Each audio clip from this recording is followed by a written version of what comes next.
কবে পাব রওজা তোমার, দিব কবে সালাম।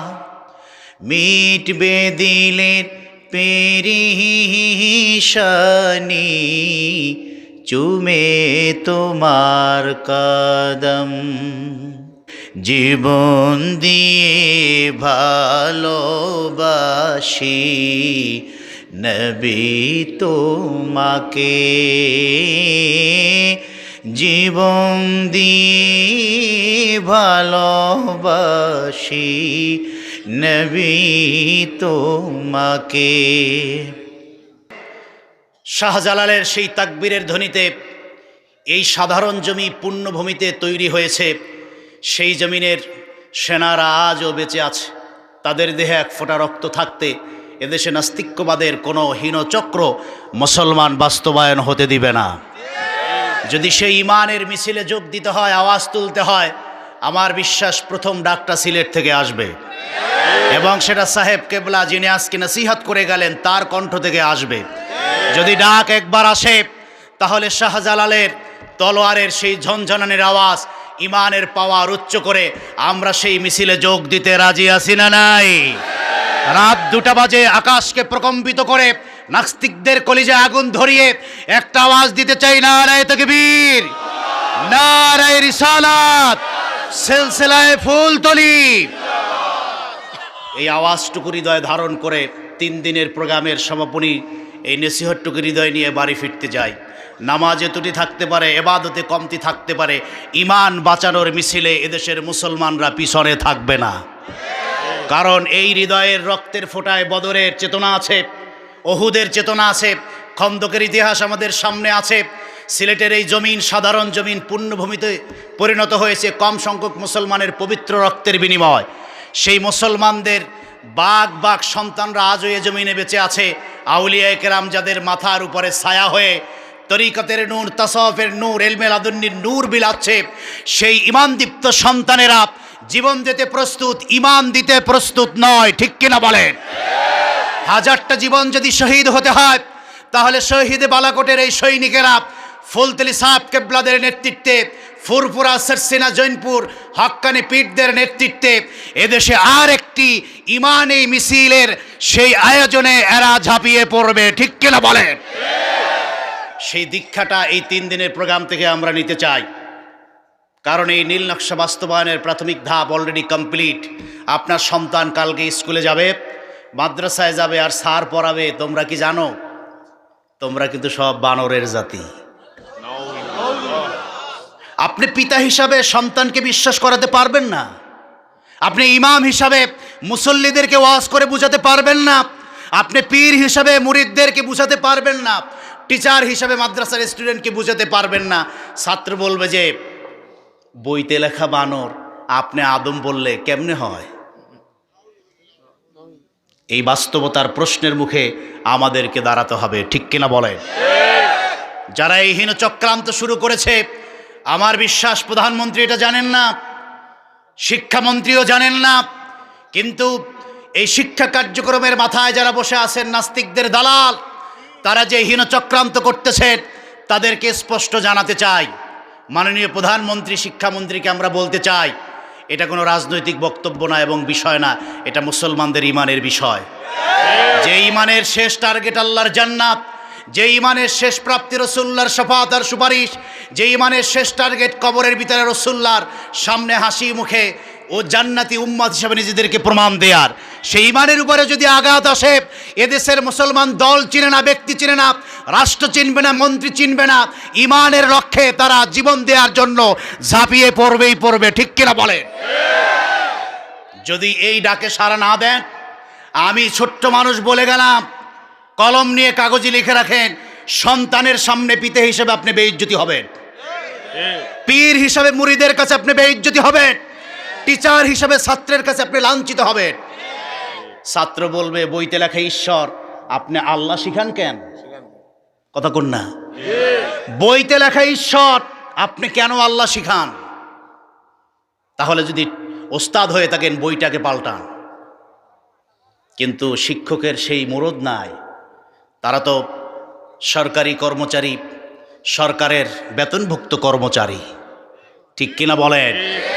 এজন্য আপামর জনতা, আপনাকে আমাকে ঠিক করতে হবে আগামী দিনে পথ চলা ইমানের সাথে না বেঈমানের সাথে? ইমানের সাথে।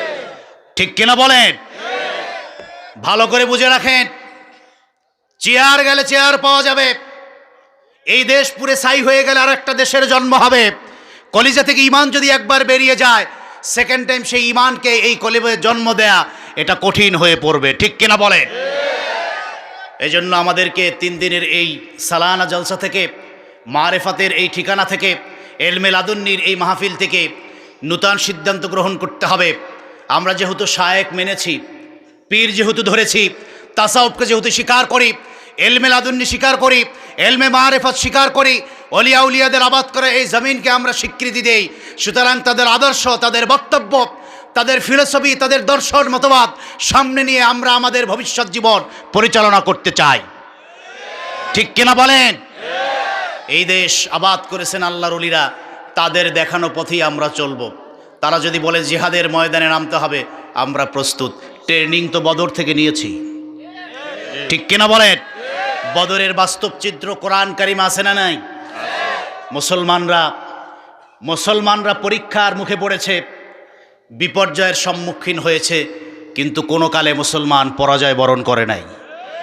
মুসলমানের ডায়েরিতে পরাজয় বলে কোনো শব্দ নাই, পরীক্ষা আছে আর বিপর্যয় আছে, এরপরে আল্লাহর পক্ষ থেকে মহা বিজয়ের ঘোষণা আছে না নাই?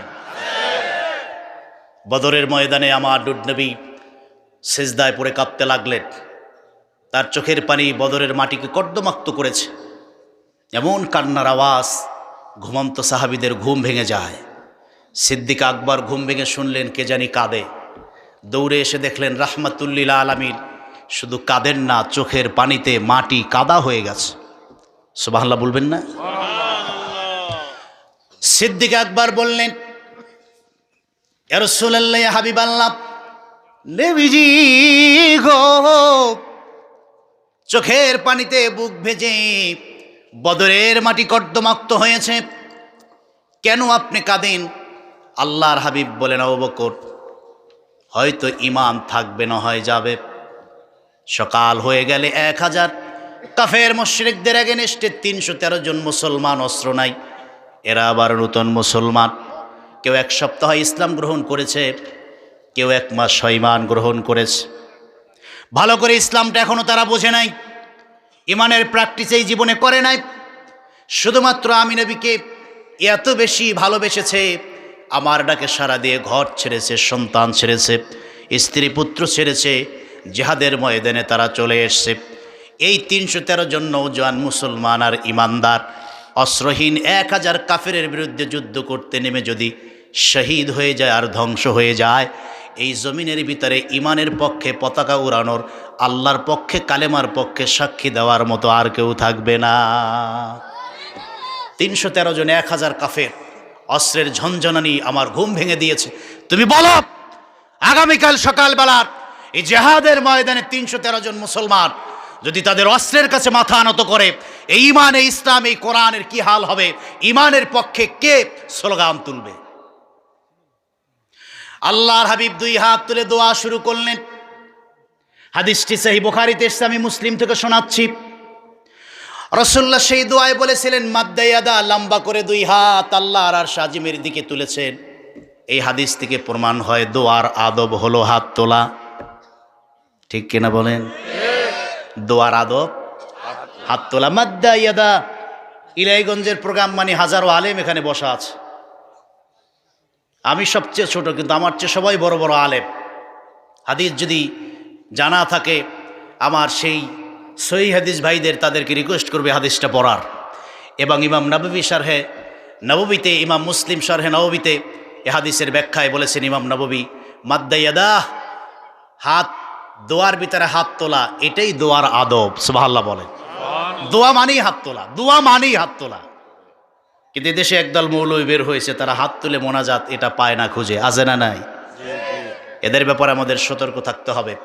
এই যে শিক্ষা ব্যবস্থায় এই মারাত্মক পরিণতি, তাদের কোনো কথা নাই, কথা কোন না, তাদের কোনো প্রতিবাদ নাই।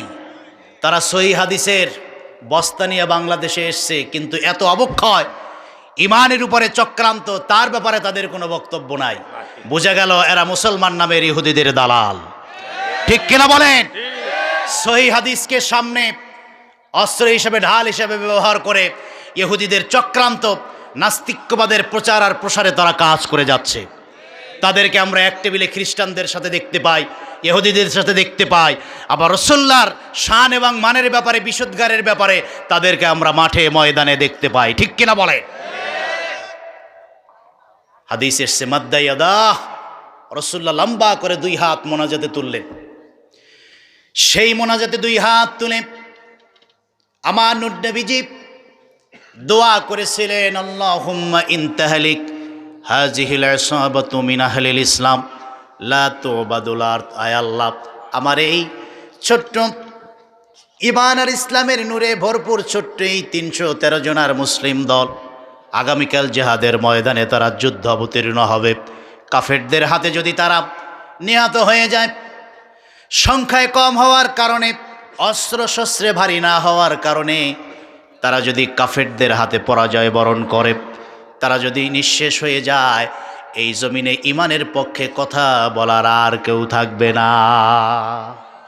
রাসূলুল্লাহর চোখের পানিতে বদরের ময়দান সিক্ত হয়, কিন্তু দোয়াটা, চোখের পানিটা সেজদা এমনভাবে কবুল হয়েছে, সেখানে একটা মসজিদ প্রতিষ্ঠিত হয়েছে যার নাম মসজিদ আরিশ। বলেন না সুবহানাল্লাহ। হাজী সাহেবরা আজও গেলে সেজদায় পড়ে পাগলের মতো কাঁদে। এক হাজী সাহেবকে বললাম, এত কাঁদেন কেন? তিনি বলেন, এখানে সেজদায় পড়ে থাকলে রাসূলুল্লাহর কান্নার আওয়াজ মনে হয় এখনো শোনা যায়। আল্লাহর হাবিবের মোনাজাত কবুল হয়ে যায়। আর রব্বুল আলামিন জিবরাইল আমিনকে ডেকে বলে, জিবরাইল, আমার নবী বেহেশতি আর জান্নাতি জবান মোবারক দিয়ে আমার কাছে দোয়া করেস, ঈমান আর ইসলামের পক্ষে সাহায্য আর সহযোগিতা চেয়েছ। আমি আল্লাহ রব্বুল আলামিন নবীর দোয়াটাকে কবুল করে নিয়েছি। তুমি আর দেরি করো না, আমার নবীজি নূরময় কদমে হাজির হয়ে যাও, আর আমার পক্ষ থেকে কোরআন কারীমের আয়াত নিয়ে তাকে আশ্বস্ত করো, তাকে তুমি টেনশন মুক্ত করে দাও, আর স্পষ্ট জানায়া দাও, মুমিন আর মুসলমানের জীবনের একমাত্র হাতিয়ার সম্পদ যদি হয় ঈমান, দিনের শেষে বিজয়ের পতাকা ঈমানদারের হাতে আমি আল্লাহ দিয়ে দিব।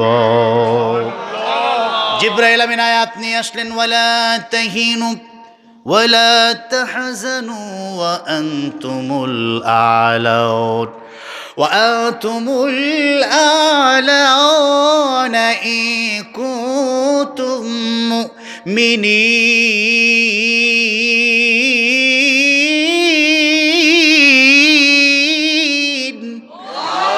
আল্লাহ রাব্বুল আলামিন বলেন, হাবিব আমার, চিন্তা করবেন না, টেনশন করবেন না, পেরেশান হবেন না। ওয়া আনতুমুল আ'লাউনা ইন কুনতুম মুমিনিন, ঈমান যদি হয় মুমিন আর মুসলমানের জীবনের একমাত্র হাতিয়ার, তাহলে সংখ্যা কোনো ম্যাটার না, হামকি ধামকি অস্ত্র কোনো বিষয় না। ওয়া আনতুমুল আ'লাউন, বিজয়ের পতাকা দিনের শেষে আমি আল্লাহ রব্বুল আলামিন ঈমানদারের হাতেই তুলে দিব।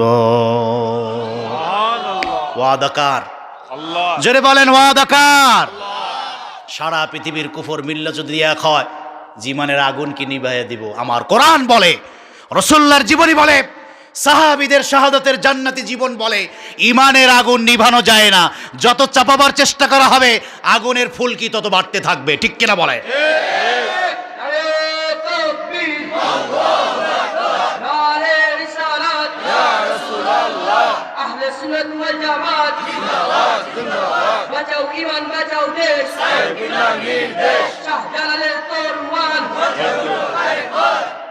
সম্মানিত সুধীপ, এক সাহেব কেবলা ঘুমিয়ে আছেন, মরে গেছেন? কথা বলেন। এক সাহেব কেবলা বিদায় নিয়েছেন, মরে গেছেন? প্রত্যেকটি ঈমানদারের অন্তরে, কালবে তার স্পৃহা, তার ঈমানের পাওয়ার জাগ্রত আছে। ঠিক কিনা বলেন? আছে বিদায়ী তো এত লোক, এত মাহফিল, এত নসিহত, সাহেবজাদাদের আগমন আছে বিদায়ী তো এগুলো জেগে আছে এখনো, ঠিক কিনা বলেন? সুতরাং ঈমান যদি কলবে থাকে, বিজয় আল্লাহর পক্ষ থেকে আছে না নাই? জোরে বলেন আছে না নাই? বিপদ যদি উত্তাল সমুদ্রের তরঙ্গের মতো পাহাড় সম ঢেউ হয়ে আসে, সেই ঢেউকে বিজয় করার জন্য অস্ত্র কাজে নাও লাগতে পারে, কিন্তু ঈমান দিয়ে সেটাকে জয় করা যায়, ঠিক কিনা বলেন? কোরআন কারিমে তার ছোট আর একটা প্রমাণ আমি শোনাই, কথা আর লম্বা হবে না।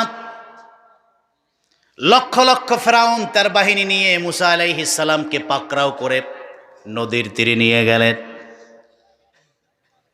ডানেও শত্রু, বামেও শত্রু, পিছনেও শত্রু। কালিমুল্লাহর সঙ্গে তার কতগুলো ইমানদার যুবক সাথী। ফেরাউনের অস্ত্রের ঝঞ্ঝনানি, হামকি আর ধামকি। কালিমুল্লাহকে বলে, এখন পালাবা কোথায়? সামনে উত্তল তরঙ্গ, পিছনে আমরা, হয় যুদ্ধ করো না হয় ঝাঁপ দিয়ে মরো।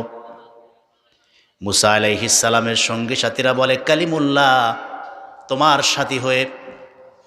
সাথী হয়ে এই নদীর তীরে আসলাম, তুমি বলেছো চিন্তা নাই, টেনশন নাই, ব্যবস্থা হয়ে যাবে, কিন্তু এখন দেখছি সমুদ্রে ঝাঁপ দিয়ে মরা ছাড়া আর কোনো পথ নাই। কঠিন এই বিপর্যয়,